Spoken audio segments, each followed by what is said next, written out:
On February the 1st, 2006, an English Conservative politician called John Whittingdale stood up to speak in the House of Commons. For the next few minutes, he launched a scathing indictment of the decision to hand exclusive cricket test match broadcasting rights to Sky, before claiming that it could be the death knell for live coverage of international cricket on free television. Other MPs attacked the England and Wales Cricket Board for reneging on a gentleman's agreement reached in 1998 to keep a substantial amount of cricket on free-to-air television. But why was there such an uproar over this, and would it really be as catastrophic as the naysayers claimed? Well, firstly, we need to take a look at this mysterious company known as Sky.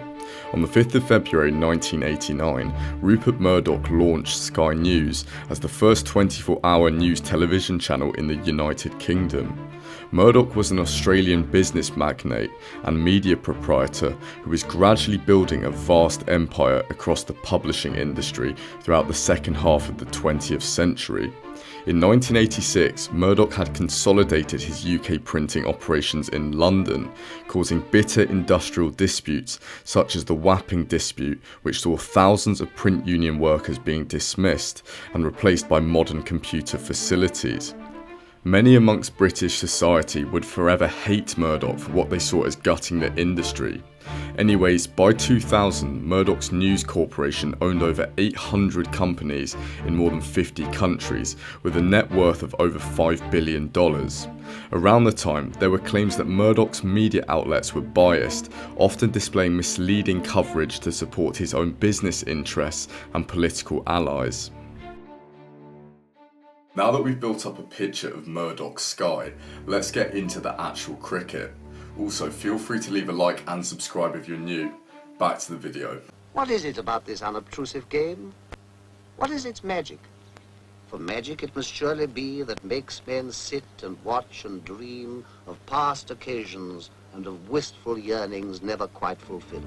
The Ashes, a historic fixture which had first been played in Murdoch's birthplace of Melbourne in 1877.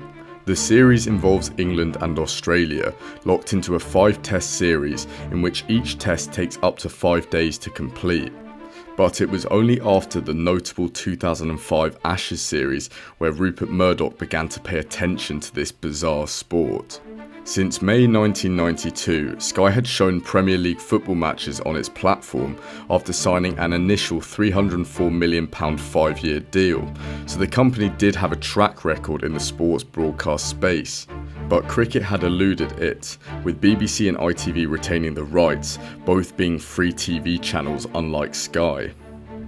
The 2005 Ashes was an absolute spectacle. Not only was the overall quality of cricket on display incredibly high, but also the general support it garnered was unprecedented in Britain. Crowds turned out en masse for the victory parade, and it was reported that 8.4 million people tuned in to watch the final day of the 4th test. This set alarm bells off for Murdoch and Sky, as there was evidently a profit to be made on English cricket. Sky had actually shown great foresight by sneakily securing the rights to cricket in late 2004, and in 2006, the English Cricket Board announced a new 4-year TV deal worth £220 million, giving Sky Sports exclusive live rights for all English international and domestic cricket. This was then extended from 2013 for a further £300 million. But why exactly did this have such a detrimental impact on such a widely recognised and prestigious sport? And is it really dying because of it? Well, to judge this, it's best to view the sport as an onion with various layers to it. The first layer pertains to viewership. The 8.4 million viewers of the Ashes in 2005 constituted roughly 1 in 6 people from England tuning in, a pretty incredible figure. But in 2006, Sky had only 1 million subscribers who paid for the service and could therefore watch any cricket. Moreover, many pubs have been able to show the cricket on BBC or ITV, having purchased a single TV licence for £159 per year. Pocket change really.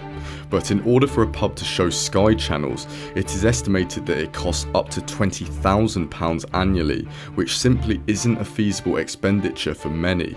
Furthermore, even if pubs do fork up the cost, the explosion of Premier League football on Sky would see it being consistently prioritised over cricket. After all, football is comfortably the most watched sport in the UK. This has led to a chronic decline in viewership of international and county cricket. The first test of the 2015 Ashes attracted a peak viewership of 476,000, whilst the County 2020 Championship was routinely watched by roughly a couple of 100,000 people. Not awful figures, but not hugely impressive at the same time. And unfortunately, Sky's damaging influence since 2006 perhaps goes beyond being temporary. The 2019 World Cup final between England and New Zealand was shown on both Channel 4, a free platform, and Sky, attracting roughly 8 million viewers. Although high, the figure was substantially smaller than those for England's run to the semi-finals of the Women's Football World Cup and coverage of Wimbledon on the BBC, raising concerns that cricket has lost out to other sports in the time since it was last on free-to-air TV. The next layer to peel back is the rapidly declining participation rates. As of 2020, there were 294,000 people playing grassroots cricket in the UK, which had decreased from 419,000 in 2009, representing a staggering 30% decrease. It would be basically impossible for me to attribute this fall entirely to the Murdoch Sky takeover, granted the figures matched the decline in viewership. But I can draw upon my personal experience as an amateur cricket player. I was inspired to play mainly through attending live matches, as I looked to emulate the professionals and fortunately knew someone with Sky, enabling me to watch county and international cricket frequently. Yet many without this luxury are far less likely to get into the sport. In an article written by the Association of British Counties, they highlight, "Now you don't just need a subscription to Sky Sports. Sky now has a specific cricket channel, so unless you are interested in cricket, you won't subscribe to it. So even casual sports fans with Sky Sports won't see anything other than international games unless they pay extra. How can new fans possibly be reached?" The lack of exposure to county cricket has certainly impacted the number of players at grassroots level. The lack of cricket in the school curriculum is also telling, but I feel if there was a greater demand for it amongst the children, then it wouldn't have been consistently reduced from physical education classes. Moving on to the final onion layer, it's important to look at something far more subtle. In the US, basketball and American football far exceed baseball in popularity, but baseball is and will always be a staple of American culture. I'd argue cricket is the equivalent for the English, also falling behind football and rugby union in popularity, but recent events threaten to tear it from the fabric of English culture. Sky's true moneymaker is the Premier League, with the TV revenue exceeding £10 billion in 2022. Sky therefore pour money into marketing football with frequent ad campaigns, celebrity endorsements and discussion panels. Football is the one thing that unites, whilst cricket is forced into the back seat. My co-writer, Bala John, notes, if we digress to the Indian subcontinent, a country with around 30 languages and vastly different cultures across regions, cricket is something that unites people as a common interest. This was taken into consideration when launching the IPL. They threw the whole kitchen sink of pop culture during its introduction at it. As popular movie A-list Bollywood stars entered as owners and the faces of IPL teams, the IPL introduced millions of non-cricket fans to the sport, which has been a huge monetization opportunity in the Indian economy. The IPL is more of a cultural event in India rather than just a cricket tournament. Something of this magnitude hasn't been repeated in England. Now, I'm not claiming that England is comparable to India, or that if Sky hadn't bought the rights, cricket would be on par or ahead of football in popularity. This just wouldn't have been the case. As many argue, cricket is too slow-paced and tedious to become the dominant pastime in the UK, especially within a society so focused on instant rewards. But Sky's monopoly over the two sports has enabled the platform to pit the two against each other. Tremendous power which should never have really been granted in my opinion. Now, this video has been hyper-focused towards the negative side of cricket coverage and the general lack of access to it for many.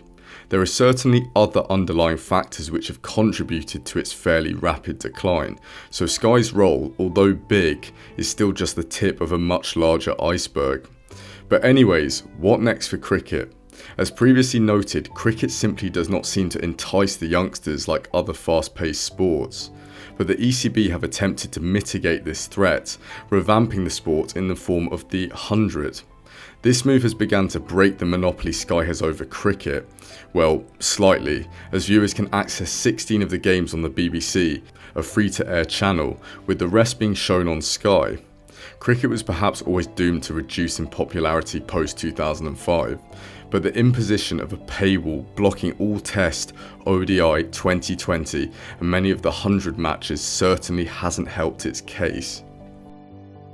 With the agreement for Sky to show all ICC matches until 2031 being recently agreed, it looks like their exclusive coverage will continue to haunt the great sport. But the introduction of the 100, amongst other possible factors, has actually caused a spike in overall cricket participation, so maybe the sport can make a resurgence in England despite the long slump. What do you guys attribute to cricket's slump though?